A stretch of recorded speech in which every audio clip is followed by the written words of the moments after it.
Televised debates have been a fixture of U.S. presidential elections since 1960.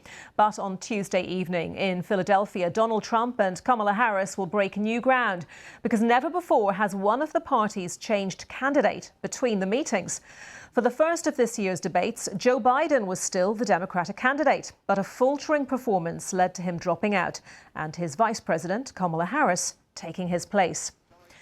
Donald Trump will be up against a third opponent, having previously faced off against Hillary Clinton and Joe Biden ahead of the votes in 2016 and 2020. And the stakes could not be higher, with most polls suggesting the race is too close to call. We can cross live now to New York and speak to CBS correspondent Carissa Lawson. Carissa, hello to you. And yes, let's begin with those polls. A day out from the debate. Give us a little bit more detail on how they're looking. Well, Anita, the two latest polls of likely voters were just released on Sunday. Those polls show that former President Donald Trump and Vice President Kamala Harris are just about even. It really demonstrates just how close the 2024 U.S. presidential race has become, with less than 2 months left before the November 5th election. In the latest New York Times Siena College poll, Trump leads Harris 48 to 47%. A CBS News YouGov poll looked at some of the key battleground states. In Michigan, it shows Harris leading Trump by 50 to 49%. In Pennsylvania, it's a dead heat at 50-50. And in Wisconsin, Harris leads Trump 51 to 49%. So you can see just how close this race is. Yeah, really, really tight, all within margins of error. So a lot riding on this debate. There's been a lot of discussion, hasn't there, Carissa, about the ground rules for the debate. So what do we know about the final preparations the two candidates are making?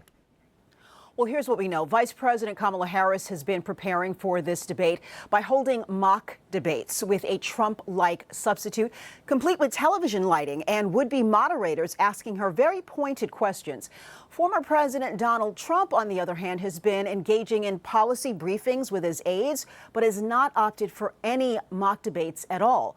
Both candidates definitely taking different approaches to this high-stakes debate that millions of likely U.S. voters will be watching. Now, voters have said they want to know more about how each candidate will tackle things that are most important to them, like the economy and immigration. Meanwhile, some things to note about the debate: it will be 90 minutes long. It will not have a live audience, but it will have muted microphones when the other candidate is speaking, something Trump's campaign wanted. Harris's campaign did not.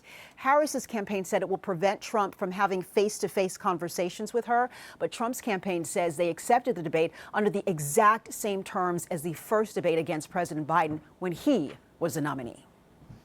It promises to be a very, very interesting watch indeed. Carissa, thank you very much. CBS correspondent Carissa Lawson there in New York. And let me just tell you a little bit more, because here on BBC News, you will be able to watch rolling coverage of the ABC News presidential debate, simulcast between Democrat and Republican candidates, Kamala Harris and Donald Trump. The news coverage will start from 8 p.m. East Coast time on Tuesday. That's 1 a.m. if you're in the UK. And the actual debate will begin an hour later.